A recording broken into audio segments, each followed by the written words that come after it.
hope you had a good week. I hope when Friday comes around, you guys all have a chance to kind of look back and say, okay, well, what just happened on Monday, Tuesday, Wednesday, Thursday? And, the week's not over with. Obviously, the week is certainly not over with.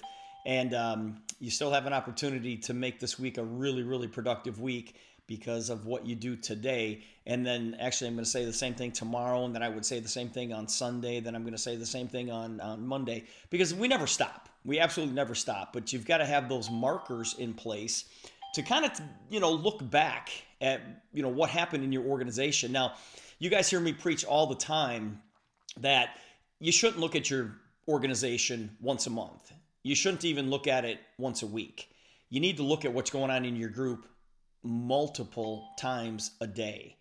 And I know some of you are like, Steve, but that's too depressing because nobody's doing anything. I'm like, yep, that's true. That means you have to do more. That means you have to go out and bring new people into the organization and get things started. Remember, guys, the 80-20 rule is real. That's a real thing. 20% of the people do 80% of the work. And if you've got 10 people in your organization, 2 of them are going to be doing something, right? And so if you want that 80-20 rule to work in your favor, you need more numbers. When I say you've got 10 people in your group and only 2 are working, well, that stinks. But if you have 1,000 people in your group, that means you've got 200 people that are working. Then you're like, yay, go 80-20 rule. But if you look at the 800 that aren't doing anything, that's where it gets a little bit depressing. But you always concentrate on the ones that are doing something, and that's where it gets really, really exciting. So I want you guys to really, I keep reminding you of this because I say it a lot. Make sure that you know what's going on in your organization. I mean, if I had a private conversation with any of you right now and I said, what's your volume at? And you couldn't tell me, I would look at you sideways. I'm like, what do you mean you don't know what your volume is? How do you not know what your volume is? Okay. How many people came into your group yesterday? If you couldn't tell me, I'd be like, how do you not know that? How do you not know that? Because you need to know that information so you can make adjustments. Today, I want to talk about being most productive. Now, a lot of us sit back and we hear that and say, yes, Steve, I'm really productive. I'm productive every single day. And it's like, okay, but I want to talk about how you can be most productive. Are you really getting the things done that you need to get done in order for you to move not only your life forward, but your business forward? Every day seems to be pretty fast paced. Would you agree? I mean, things are flying at us every day. I mean, this treadmill of life, it never seems to slow down. It's like there's no breaks. All right, there's no opportunity to even catch your breath. More and more is coming at us all the time. Notifications. And guys, notifications, social media notifications.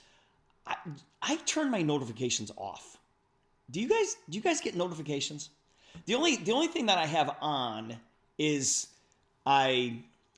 something will light up if I get an email. It doesn't ding, but I'll see a number there. It's like, oh, you got an email, and my text messages. But so many people get notifications on like Facebook and Instagram. I'm like, how do you keep up with that?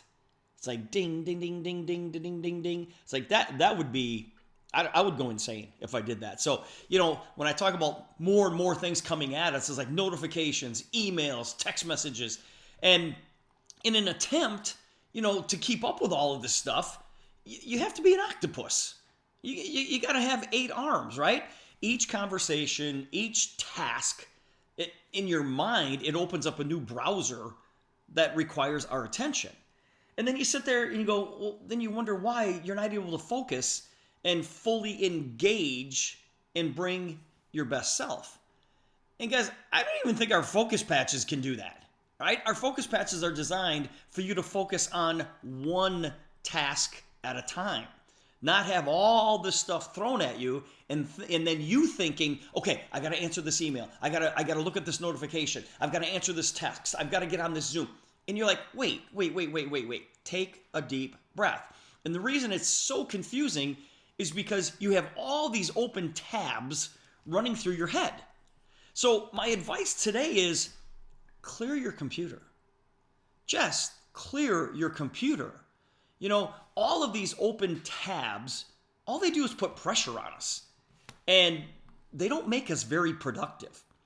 Because you've heard me say this a number of times, guys, there's no such thing as multitasking. There's no such thing as multitasking. We can only focus on one thing at a time. So to be your best, you need to bring your fully focused self to the equation. So before you start any new project, close and put away the last one. Close it down. It's like, boom, I'm going to go get this done, and then I'm going to move on to the next one. You guys, I did a call. This was a while back now. You know how long I've been doing these calls, you guys? I've been doing these calls a long time now. I have not repeated one piece of information yet, which is I have so much stuff for you guys. That's why the YouTube channel is so helpful, because you guys can go back and look at, I title all of these calls, so you can just go back and look at them and just, and they're all less than 15 minutes long. But anyways, I did a call, and I can't remember what I titled it, but I talked about, making your to-do list. And I said, only put 6 things on it. Just put 6 things on that to-do list and start with number 1 and get it done. And then go to number 2, and then go to number 3, and then go to number 4. And if that's all you got done for the day, well, number 5 is going to be number 1 for the next day. But guys, you've got to be just super focused on getting one task done at a time and get it done completely. Calling prospects. If you're looking at your prospect list and you go, oh my gosh, I am overwhelmed with this right now. It's like, hopefully you're treating it like a business, all right? Set times that you're going to, I say, listen, I'm going to take the next 4 hours and I'm going to reach out to people. And if people can talk to you right then and there, great. But if they set an appointment, mark it down somewhere and then stick to those times. I did a Facebook Live last week. And just because of that one tiny little Facebook Live that was like 9 minutes long, 22 people have reached out to me going, what are you doing? What exactly is this patch thing all about? And so now I have this piece of paper on my desk with these 22 names on it and all these notes on it. It's like, it can be overwhelming. It's like, no, I'm just going to go one at a time. Just go boom, boom, boom, boom, boom. But make sure that you take notes and you keep track of everything that's going on. And I'm not going to teach you a tracking system. You guys got to do that on your own. Some people put everything on their phones. I put it on paper because I have it sitting on my desk and I can look at it every single time that I'm in my office. I look at it and go, okay, I got to get back to Mary. I got to get back to Lisa. I got to get back to John. And I've got all these notes, but figure out a way to organize yourself and take care of one task at a time, okay? Now, we talk about clearing the calculator. When you use a calculator, you can't overlap numbers. It's like you're using. I was using a calculator yesterday. I don't even know what I was doing, but I was adding some things up, and I thought to myself, why did I ever have to do long division in school? Do you guys remember those long division problems where, like, the problem took up one full page of paper, and like my math teachers were like they were so proud to be able to give those problems to us. I'm like, when in my life am I? And listen. There were calculators when I was in school, all right? So those of you that are younger than me, don't think there wasn't. I'm like, why can't we just use a calculator to do this? It's ridiculous. Okay, I got sidetracked again. But if you use a calculator, you can't overlap numbers. If you're going to start a new problem, you have to clear it, right? You have to clear the calculator. Otherwise, it ends up what? Error. It even says error on the calculator. And if we don't clear the calculator in our minds, if we don't close these open tabs and we try to keep all of these tabs open, you know what you're going to get? Error.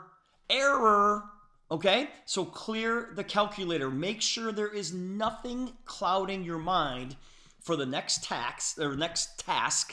Otherwise, you might see the word error. Okay? All right, you guys. 4 things I want to share with you real quick and we're out of here. Listen, for things to get better, you have to get better. For things to get better, you have to be better. Now, what does that mean? Be more organized, okay? Things I talked about already today. Be more efficient. How can you be more efficient in your life? Get away from your needs and focus on your prospects' needs. It's not about you. It is not about you. I'm working with a lot of people right now, and the main thing that I'm working on with these guys is creating their 2-minute story.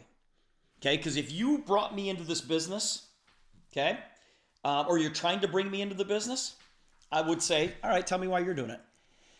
All right, yeah, I know you just showed me that, I put this pain patch on and my headache goes away. That's amazing. So tell me why you're doing this. And you better be able to tell me that story in 2 minutes. Because it's not about you. It's about me. You're trying to get me into the business. So you need to tell me why you're doing it, but it needs to be short, sweet, and it needs to be based on my needs, if you guys understand what that means. And let your prospects join where they see themselves being successful. I see people going, oh, you got to get the $1,000 kit. It's like, well, maybe they don't feel comfortable in that $1,000 kit. It's like, come in where you feel comfortable. But if you're going to join me, this is what we're going to do.